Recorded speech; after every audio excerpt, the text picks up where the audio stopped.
Again, I'm moving on with the second instalment of the Killer Croc franchise, Killer Crocodile 2.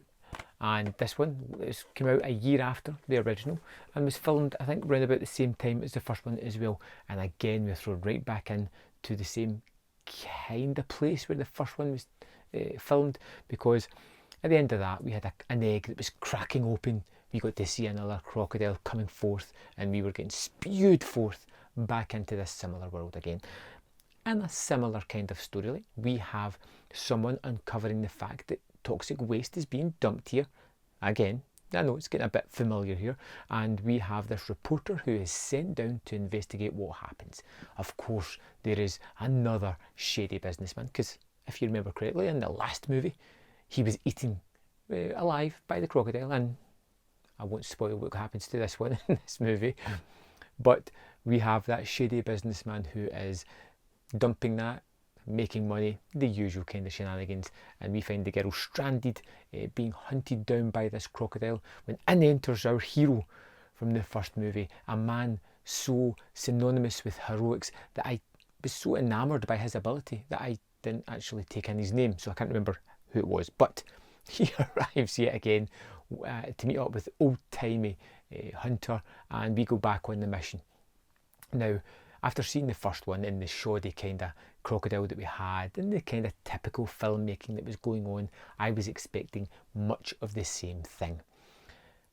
We don't get that here. We get a lot better of a filming style, in my opinion. I liked the way it was sparing with the crocodile, the way it created mood and tension with the camera, the way it was cut correctly so that we didn't linger too long in the crocodile, but we got enough of the action. And I particularly liked the ferocity of the crocodile in this one. And one of the scenes near the start of the movie, we get a couple of boats full of nuns and school children singing little songs, just pottering along before they get decimated by the crocodile, and you realise that all bets are off. The blood and guts are going to be wrapped up in this one, and thank goodness for that. We get a movie here that is so much better than the original, and I liked Killer Crocodile, but I loved Killer Crocodile 2 because of the filmmaking here. Now, it's not to say that it's a perfect movie or it's instinctively just a natural blockbuster. It's not.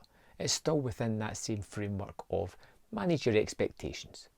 It is still a Jaws kind of rip-off, but this one's just a little bit tighter made, just a little bit more enjoyable with its characters, with the blood and the guts, and the way it's edited and put together and filmed, which I really enjoyed.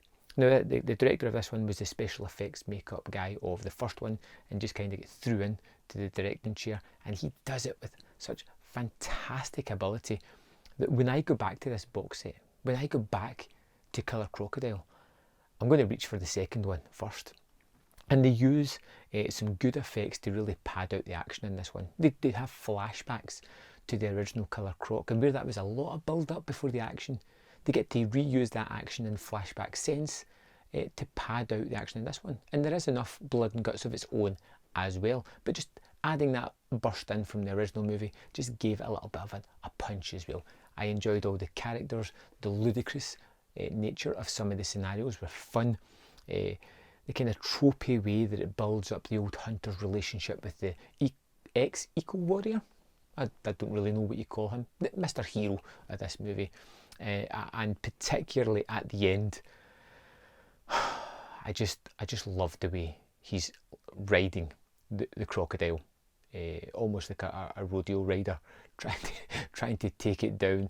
It is gloriously ludicrous and so much fun. I really enjoyed this set. I thought it was a lot of fun.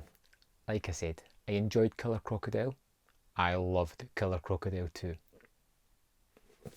So there we have it. Did you get this set? Did you watch this movie? Did you love it as much as I did? Let me know in the comment box below, and I'll see you next time on Man vs Film.